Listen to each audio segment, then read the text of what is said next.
আসসালামু আলাইকুম। আশা করি সবাই ভালো আছেন। সবাইকে নতুন আরও একটা ডেইলি ব্লগে আমন্ত্রণ জানাচ্ছি। আজকে রাতে আমার সব পছন্দের খাবার রান্না করেছি। আর তার আগে বিকালে একটু মার্কেটে গিয়েছিলাম। তো মার্কেটে গিয়েছিলাম সামনে যেহেতু রোজা, এই কারণে ইফতারি ভাজার জন্য একটা ফ্রাই প্যান কিনলাম। তো ফ্রাই প্যানটা আমি কয়েকদিন ধরে ভাবছিলাম কিনবো, কিন্তু সময়ের অভাবে যাওয়া হয়নি। তো আজকে সেটা ফাইনালি কিনে নিয়ে আসলাম। আর সাথে এই যে একটা কড়াইও কিনেছি, এই কড়াইটা আমার অনেক পছন্দের, এটাও আমার অনেক কাজে লাগবে।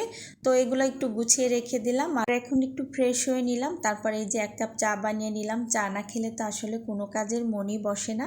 আর এদিকে সিম আর আলু ভর্তা করব, তার জন্য সিমটা সিদ্ধ বসিয়ে দিলাম। আর এখানে অফ ক্যামেরাতে আমি আলুটা আগে সিদ্ধ করে রেখে দিয়েছি। আর আজকে বেগুন ভাজি আর মাছ ভাজা করব। বেগুন আর মাছ ভাজাটা আমার সবসময় খুবই পছন্দ। তো এখানে আমি সব কিছু গুঁড়া মশলা অ্যাড করে দিচ্ছি। বেগুন আর মাছটা একটু ভালো করে মেরিনেট করে কিছুক্ষণের জন্য রেখে দিব। তো খুব ভালো করে বেগুনের সাথে হলুদ আর মরিচ আর একটু সামান্য লবণ দিয়ে খুব ভালো করে একটু মেখে এক সাইডে রেখে দিচ্ছি। সাথে ইলিশ মাছটাও আমি খুব ভালো করে হলুদ মরিচ আর লবণ মেখে কিছুক্ষণের জন্য রেস্টে রেখে দিব। এবারে পেঁয়াজ মরিচ আর রসুনও কুচি করে কেটে নিয়েছি। আর বাজার থেকে শাকও এনেছে, শাকটাও আমি খুব ভালো করে একটু পরিষ্কার করে নিলাম। এই শাকটা আমার অনেক পছন্দ, এটা কিন্তু খেতে ভীষণ মজা। এই শাকটার নাম ভর্তা শাক। এই শাকটা কিন্তু অনেকেই অনেক নামে চেনে।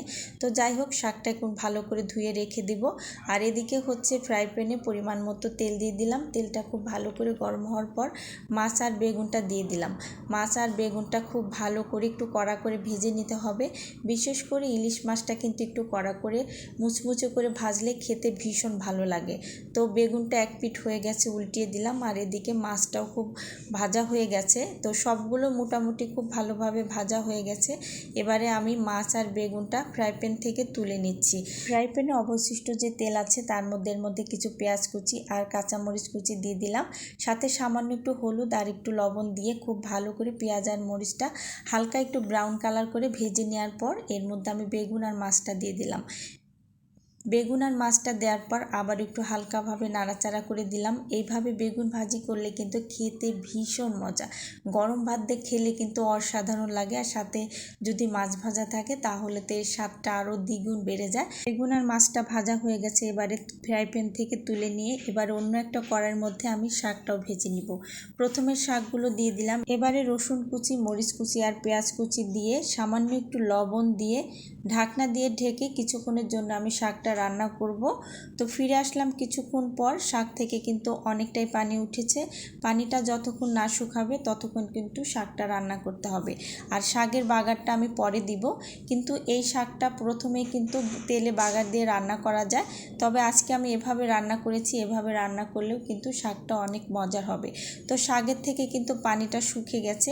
এবারে আমি কড়াইয়ের মধ্যে পরিমাণ মতো তেল দিয়ে দিলাম। তেলটা দেওয়ার পর আবারও একটু রসুন কুচি আর পেঁয়াজ কুচি দিয়ে দিলাম।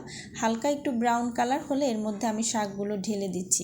এবারে খুব ভালো মতো নাড়াচাড়া করে 2 থেকে 3 মিনিট রান্না করে নিব।